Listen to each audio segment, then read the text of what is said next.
السلام عليكم ورحمة الله وبركاته. بسم الله الرحمن الرحیم.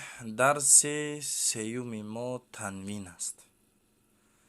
تنوین یعنی دو تا فتحه، یعنی که دو تا زبر که انا همی خیلی در برای حرف نوشته می شود، یا اینکه دو تا زیر، یعنی زیر یک تا.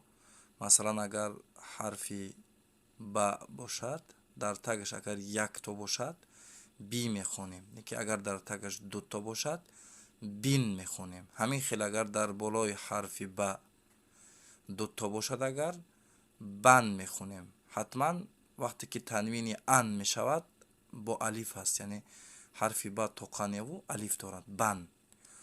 همین خیلی اگر حرفی با یا اینکه دیگر حرف در بالاش یک تا دامه داشته باشد، مثل واو است، ما بو میخونیم. اگر دوتا داشته باشد دوتا بون میخونیم. خب بن، بین، بون.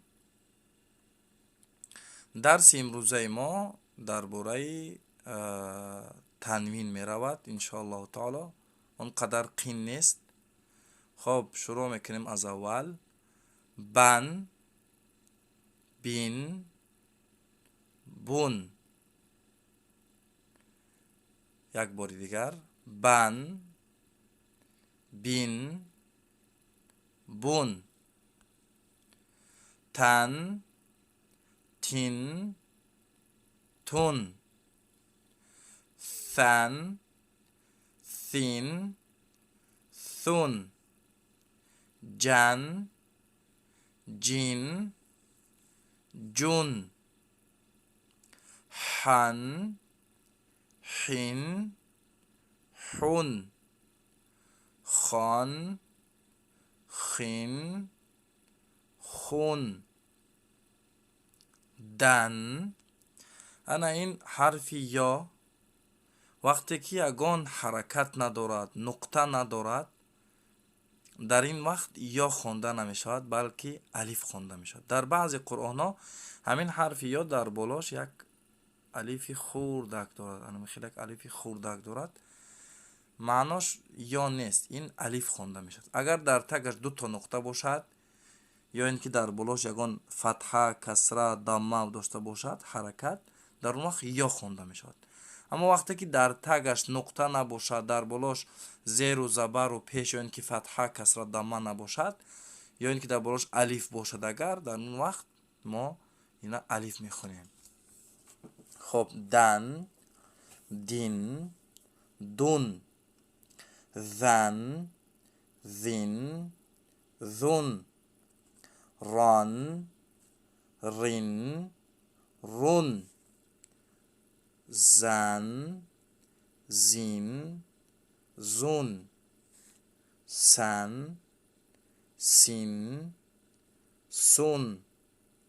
شن، شین، شون. صن، صین، صون. ضن، ضین، ضن.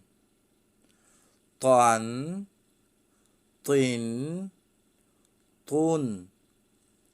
ظن، ظن، ظن. عن، عن، عن. غن، غن، غن. فن، فین، فون. قان، قین، قون. کن، کین، کون. لن، لین، لون. من، مین، مون. نن، نین، نون. ون، وین، وون. خب هن، هین، هون. خب در اینجا همزه است. همزه هم